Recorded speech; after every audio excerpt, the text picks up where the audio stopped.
like you've built up these relationships where the norm is that your sexuality doesn't take up space, and to suddenly like carve out new space for your sexuality, for this hidden part of you, it's always going to feel obtrusive. It's always going to feel like you're rocking the boat. And so you just have to go for it.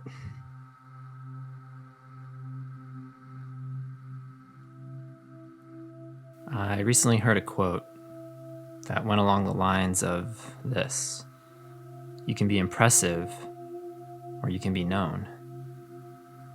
I've spent so much of my life striving for the former, even after coming out to the world. For these last 7 years, people have known the basics. I follow Jesus and I'm attracted to men. At times, hopelessly attracted to them. But there are always layers of coming out.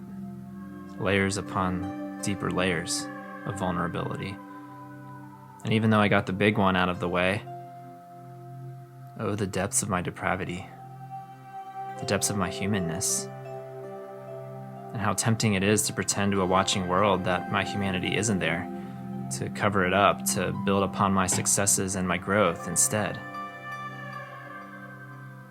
Yes, the successes and the growth are real, but so is the darkness.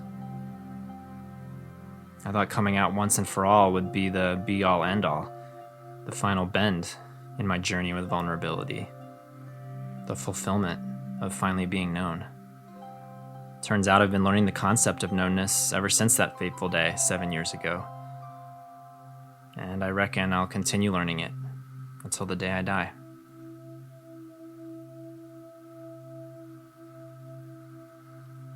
I love reading and rereading through the Gospels because if you're looking for it, the thing you keep seeing again and again is Jesus seeking people out, wresting them from the shadows and the unseen places and seeing them, actually deeply seeing them.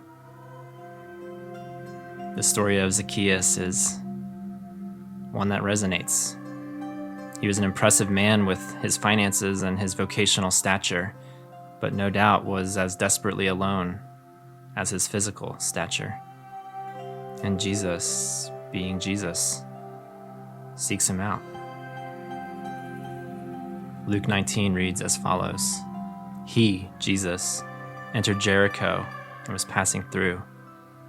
And behold, there was a man named Zacchaeus. He was a chief tax collector and was rich. And he was seeking to see who Jesus was. But on account of the crowd, he could not, because he was small in stature.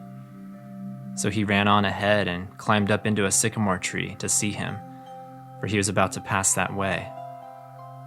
And when Jesus came to the place, he looked up and said to him, Zacchaeus, hurry and come down, for I must stay at your house today. So he hurried and came down and received him, Jesus, joyfully. And so, my brothers, you who are out and you who are not, you who selectively share this intricate piece of yourself with others, and you who feel terrified, even paralyzed, to take a single step beyond this cold but comfortable closet. Above all others, you are known and loved by the God who created you. And our God was not surprised to see how your sexuality unfolded from birth to today. May we gain the courage to confess and share our vulnerabilities with Him. And may God grant us the right people with whom to share our burdens too. Ours with them, theirs with us. Struggles with sexuality and all the others that cut even deeper. Our fear, our shame, our loneliness, our self-worth. May we ever remember we are never unseen or unloved by the God who sent His Son to die for us, the God who knows us from the closet to the very end of the vast horizon.